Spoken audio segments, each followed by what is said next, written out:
안녕하세요. 이번 시간에는 이제 조소기업 기피 현상에 대해서 얘기해 보도록 하겠습니다. 막 보면 최근에 중소기업에서 인력 못 구해서 난리다 이런 게 되게 많아.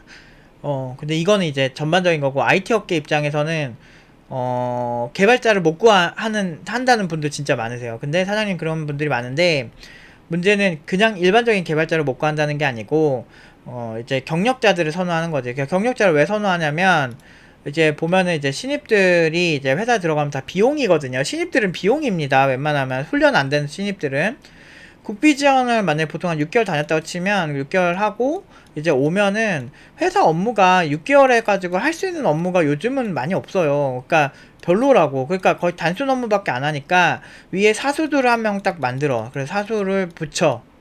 그래서 너 이것 좀 해라 라고 하는데 문제는 이제 보통 대기업은 사람들이 다 가고 싶어 하니까 이미 전공자들 4년 공부한 전공자들도 많이 지원을 한다. 근데 6개월 한 사람들이 전공자들이랑 붙어서 이길 확률은 굉장히 적다. 그렇기 때문에 일반 사람들이 눈높이는 대기업을 가고 싶어 하는데 안타깝게도 일반 국비를 해가지고 그러니까 적게 공부하는 사람들이 그런 기회가 주어질 확률이 별로 없고, 그리고 요즘 대기업에서도 굉장히 까다롭게 뽑기 때문에 글쎄요, 막 좀 경력자 같은 또 신입들이 많이 가는 것 같아. 그래서 훈련이 잘 된 신입들한테밖에 기회가 없는데, 요즘 사람들은 다 대학에 나오고 눈높이가 높다 보니까 어떻게 돼요?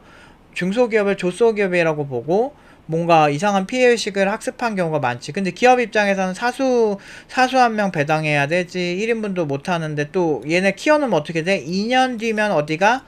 다른 기업을 간다. 1, 2년에서 보통 비용 들여가지고 1, 2년 가르치면 딴 데 가거든. 그리고 이제 뭐 회사에 대한 불만 같은 거 엄청 많고, 그러니까 내가 보면은 신입들이 불만 제일 많은 것 같아요. 제가 강사도 경력 있는 사람을 쓰기 시작한 이유가 경력자들은 불만이 별로 없어. 그러니까 왜냐면 현실적인 걸 아니까.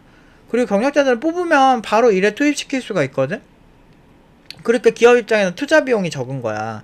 그래서 당연히 선호할 수밖에 없는데 신입들은, 그러니까 기업 입장에서 이거지. 신입들은 진짜 개똥으로 보고 기업을, 신입들은 그런데 뭐 키워놓으면 딴 데 가고 아 너무 짜증난다. 그러니까 경력자만 선호하는 거지. 그런 느낌이거든요. 이게 똑같은 거야. 한국 남자들 자체를 너무 막 무시하고 막 그런 사람들이 많아지면은 사람들이 국제 결혼을 선택하듯이 이게 대안을 선택한다고. 그래서 어설픈 신입 뽑을 바엔 절반 비용에 베트남 개발자 쓴다 이런 얘기가 괜히 나온 게 아니거든. 근데 이제 좋은 교육자 역할은, 제가 여러분들 제 얘기를 너무 고깝게 들 필요가 없는 게, 저는 기업 입장을 대변하는 사람도 아니고 그러니까 걔네 편만 들 이유가 없고, 실제로 꼰대 회사에서 저한테 막 편지 받은 것도 있었잖아요. 꼰대 회사에서 온 편지에서 막 꼰대 욕 되게 많이 하잖아 보면은. 꼰대들의 특징이 뭐예요? 신입은 신입 나부랭이들이기 때문에 연봉 3천만 받아도 감사합니다 하고 절대 복종을 해야 된다. 이게 꼰대들의 마인드잖아요. 근데 반대로 나는 그거에 대해서도 되게 비판을 많이 하고 그런 스타일의 사람들도 되게 싫어하고, 아무튼 옛날부터 막 저는 어느 쪽 편도 아니에요. 그리고 나는 학생들과 그 기업의 사이에서 구직을 연결해주는 역할을 하는 사람이기 때문에 결혼정보업체 같은 포지션인 거지. 남성과 여성들이 있는데 너무 한쪽 성별이 자기 스펙 대비 너무 과한 대상을 이제 요구를 한다. 예를 들면 40대 노처녀가 30대 육강남을 원한다 이런 얘기를 하면 거기서 이제 결혼정보업체에서는 현실적으로 만나시기 힘들다라고 얘기를 해주는 거잖아. 난 그런 역할을 하는 거거든. 그래서 이런 식으로 기업 입장에서 봤을 때 이제 신입들이 굉장히 리스크가 크고 별로 고깝지도 않고 능력이 좋지도 않고 투자 대비 성과도 좋지 않기 때문에 선호하지 않는다 라는 얘기를 하는데, 이런 얘기를 하는 게 굉장히 부담스러운 게 악플이 막 달려요. 뭐 내가 꼰대네, 무슨 내가 긁혔네, 아니면 불편하네 이런 얘기를 하는데, 안타깝게도 이게 일본의 아랍포 세대랑 똑같아요. 제가 90년대 건어물남 건어물려 또는 그 초식남 이런 용어가 나오기 시작했거든요. 제가 대학 다닐 때. 그리고 그 시대가 20년이 지나니까 30대, 40대, 50대가 됐잖아요.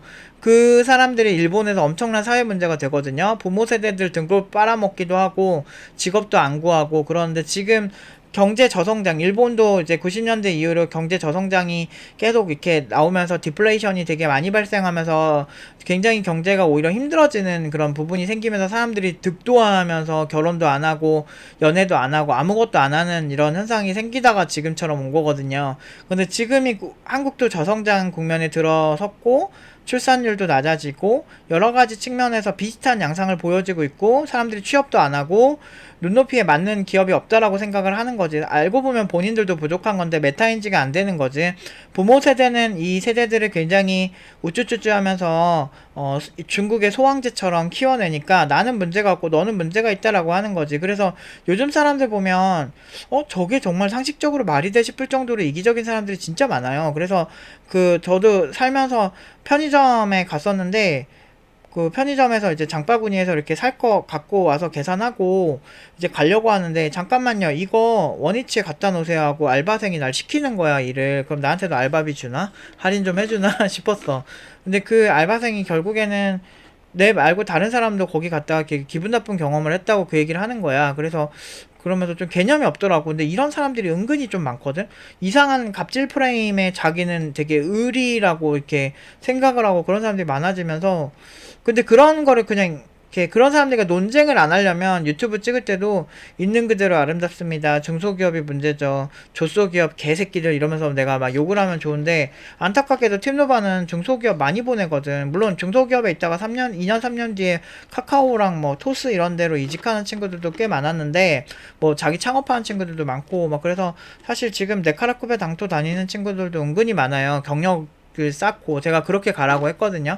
오히려 경력 쌓고 가는 게 훨씬 좋기도 하고 카카오 같은 기업이나 이런 데도 경력자 더 선호하기 때문에 아무래도 신입에 비해서는 경력자들에 대한 좀 전형들이 좀 더 러프하거든요. 그래서 좀 경력을 쌓고 가는 건 나쁘지 않은데 중소기업에 가면 마치 내가 평생 중소기업 느낌으로 살아야 되는 줄 알고 그렇게 생각하는데 거기서도 준비 잘한 친구들은 이직 잘해요. 그리고 그걸 현실적으로 봐야 되는데 처음에 들어갈 때 조건이 너무 안 좋다, 조소기업이다, 야근을 한다 이런 부분에서 너무 본인 생각만 하니까 기업 입장에서는 자기 생각밖에 안 하는 거죠. 인간은 모두 이기적이고요. 기업에서 채용을 하거나 의사결정을 하는 사람들도 기업의 집단이긴 하지만 결국엔 개인들이 판단을 하는 거거든. 그 사람들도 사람이라고 판단하는 사람들이 지능 자체가 사람에서 나온다고. 그러니까 이기적인 사람들과의 세계관 충돌이 발생하면 결국에는 수요와 공급의 법칙에 의해서 누가 더 유리하고 누가 더 갑질을 할 수 있는가가 결정권자가 되는 거죠. 그래서 지금은 기업이 현재 갑인 상태고 지금 중소기업도 괜찮은 뭐 중소기업은 500대 1 최근에 친구도 500대 1의 확률로 블록체인 기업에 갔잖아요. 그 정도로 엄청 지원자가 많거든요 요즘. 근데 잘하는 사람들한테는 그게 되게 어떻게 보면 기회의 땅이 되죠. 왜냐면 경쟁자들이 구직 활동을 아예 안 한다든지 못하니까 다 이제 나가리가 되는데 문제는 좀 잘하는 사람들 입장에서는 매번 그런 높은 경쟁률을 뚫고 들어가니까 도파민이 뿜뿜 분비될 수밖에 없죠. 거봐 난 500대 1의 사나이야 이런 느낌이 들 수밖에 없는 거고 역시 난 좀 멋진 것 같아 이렇게 돼버린다니까. 근데도 제가 이렇게 악플이 달리고 욕을 처먹어도 제가 이런 영상을 찍을 수밖에 없는 게 그래도 전문가인데 그래도 우리나라에서 제일 고연봉으로 많이 보내는 사람 입장에서 나라도 총대를 매야 되지 않을까 생각해서 이런 얘기를 하는 거예요. 여러분들 뭐 제가 뭐 꼰대라는 말에 긁혔다고 얘기하는 사람들 많은 그런 사람들이 꽤 있는데 안타깝게도 저는 꼰대랑 싸우는 포지션이고 그리고 저 꼰대로 봐도 상관없거든요. 사실 상관없어요. 나는 이렇게 지금 현 상황에서 모두 수평적이고 평등할 때 잘 되지 않는 걸 이미 공산주의 사회주의 국가가 망하는 걸 많이 보면서 쿠바도 그렇고 경제 최빈국 됐잖아요. 캄보디아도 그렇고 베트남도 그렇고 다 빈국이에요. 공산주의 사회주의 채택해가지고 나라 그대로 계속 유지해가지고 잘 된 케이스가 없어요.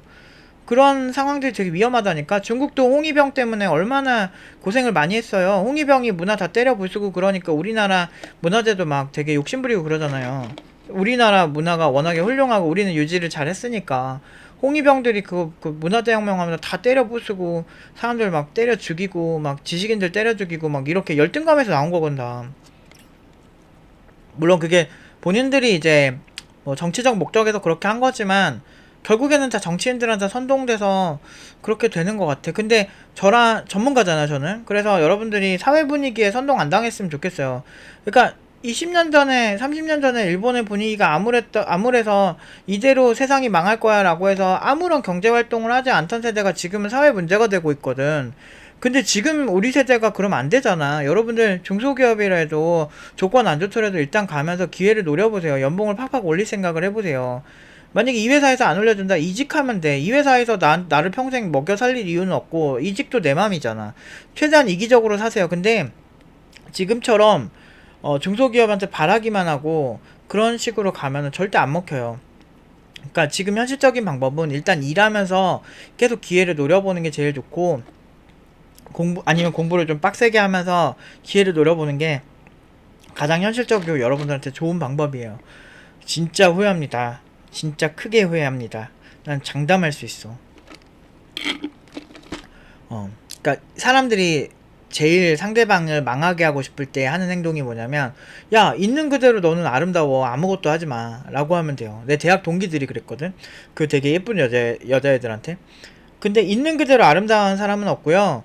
매일매일 운동하고, 아니면 매일매일 자기 뭐든 열정적으로 뭔가 하는 사람들이 발전이 있고, 그 뭐 옷이라도 좀 나한테 잘 어울리는 막 쿨톤 찾고 웜톤 찾고 막 이런 사람들 많잖아요. 요새 쿨톤이니 웜톤이니 뭐든 옷을 선택해도 퍼스널 컬러를 연구하는 사람들이 자기 얼굴에 더 잘 어울리는 거 찾듯이 개발자도 그렇거든. 이것도 한번 보고, 막 최근에 재밌네, 코파일럿이 지금 실생활에 어떻게 쓰이는지 한번 또 보고, 그리고 자바스크립트 요새 비동기 쪽도 다시 이렇게 급부상하고 있거든. 비동기와 관련된 프로미스 관련된 것도 많이 되게 이슈가 되고 있거든요. 그래서 막 그런 부분도 자바스크립트 내가 기존에 좀 잘했는데 요런 이슈가 되네. 이것도 한번 더 보면서 자바스크립트의 비동기 처리 요런 쪽에서 요런 게 요즘 트렌드로 급부상하는구나 뭐 이렇게 한번 또 보고, 그러면 얼마나 좋아. 그러니까 나는 빡대 가리고 재능 없고 막 이렇게 하면서 본인을 비하하기보다는 뭘 해도 하는 게 결국에는 좋아요. 그리고 나중에 나이 먹고 후회하는 친구들 많이 봤거든. 팀노바 보면은 30대 중반에 오는 친구들 많아요. 젊었을 때 내가 팀노바를 뭐 알았다거나 아니면 내가 좀 더 일찍 했으면 얼마나 좋았을까. 왜냐면 팀노바가 생긴 지가 10년 정도 됐으니까 10년 전에 팀노바에 들어왔을 때 지금 30대 중반인 친구도 20대 중반이었을 거 아니야. 10년 전에. 그때 알았으면 얼마나 좋았을까. 이렇게 후회하는 친구들 많아요. 물론 30대 중반에서도 잘해서 잘 가긴 했지만 한 살이라도 어릴 때 좀 계몽하고 갱생해가지고 뭐든 하는 게 좋습니다. 경험은 20대 때 경험은 진짜 다양하게 하는 게 좋아요. 그러니까 요즘 젊은 사람들은 나이 먹은 사람들을 굉장히 무시하는 경향이 있는데 그것도 되게 위험한 생각이에요. 왜냐면 그 사람들도 젊은 시절이 있었을 거고, 그 사람들이 지나고 나서 보니까 이런 부분이 후회된다라고 하는 게 모인 게 이제 그런 빅데이터가 모인 거지.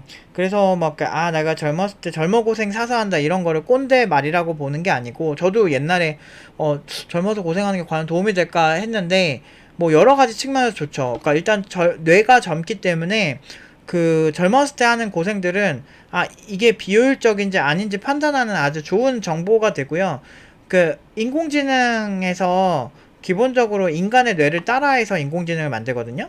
그래서 이 인간의 뉴런을 그 따라해서 인공신경망 같은 거를, 인공신경망이라는 걸 만드는 건데, 그 인공신경망을 만들 때도 인간이 어떻게 학습을 하는가에 대해서 되게 굉장히 많이 중점을 둬요. 그래서 뭐 보면 데이터 사전이라는 걸 만들어서 어떤 판단을 하기 전에 그 데이터 사전을 그 기반으로 해서 추론을 하거든요. 그러니까 학습이 된 걸 계속 데이터 사전에 쌓아놓고 그 데이터 사전에 쌓인 거를 기반으로 해서 판단을 하는 거야. 그러니까 무슨 얘기냐면, 우리가 불이 뜨겁다라고 하는 거를 느끼기 전에는 불 예쁘다 해서 다가갔다가 가까이 갈수록 뜨거우니까, 그리고 한번 뒤어보고 이러면 위험하고 아프구나 이걸 아는 거잖아.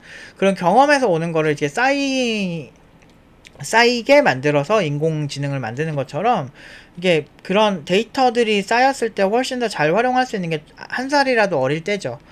그래서 젊어 고생 사서 한다는 게 그때 밑밥을 깔아놓은 걸 가지고 하기는 해. 예를 들면 저 같은 경우는 20대 때 20살 때부터 코딩 강의를 했어요. 학생들 과외를 되게 많이 했거든요. 회사 다니면서.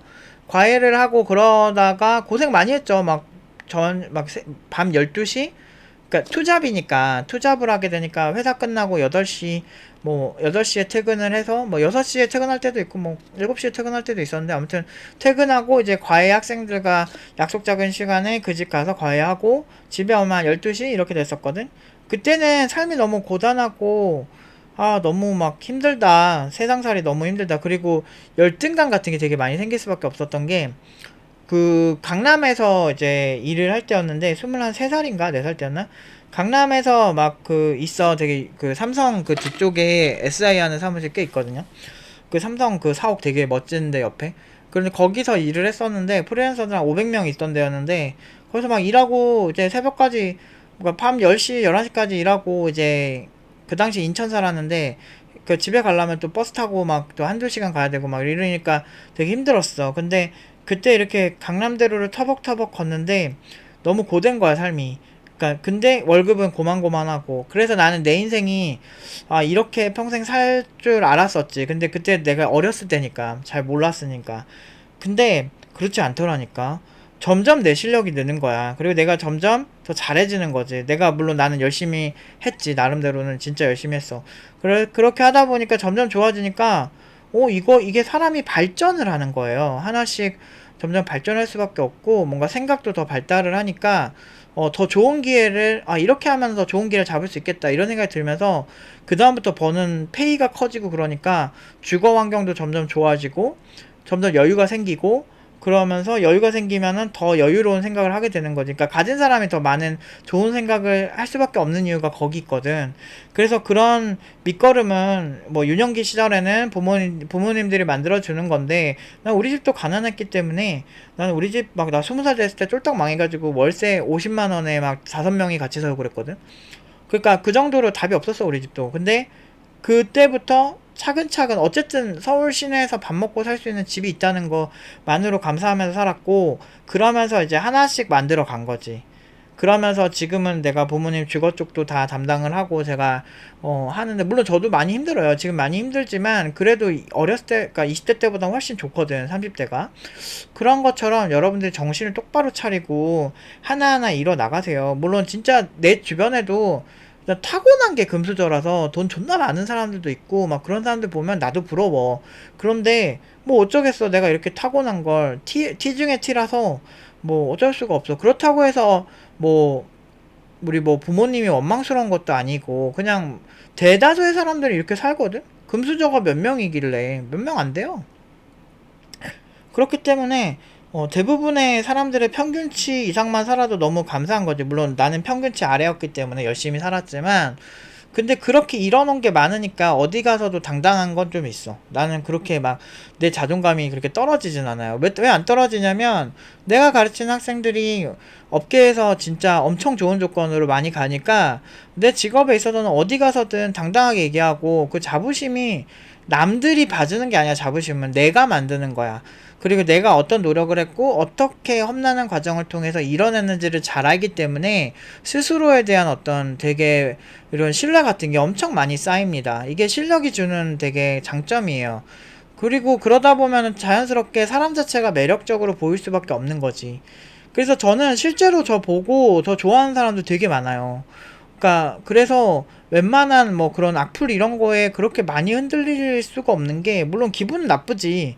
기분은 나쁜데, 그렇게 기본적으로 그런 거는 얘 뭔가 질투나서 그런가 보다, 이렇게, 그러니까 얘 긁혔네, 이런 생각밖에 그냥 안 들어. 그냥 그런갑다 하는 거죠. 왜냐면 현실적으로 여러분들한테 떨어지는 모든 평가들은 종합적으로 판단을 해야 되거든. 그래서 있는 그대로 예쁘다라고 나는 학생들한테는 얘기 잘 안 해요. 물론 잘하는 부분에는 칭찬 잘 해주지만 철저하게 못한 부분은 진짜 별로다라고 얘기를 명확하게 하는 편입니다. 그래야 잘 살아요. 아무튼 오늘은 여기까지 하도록 하겠습니다.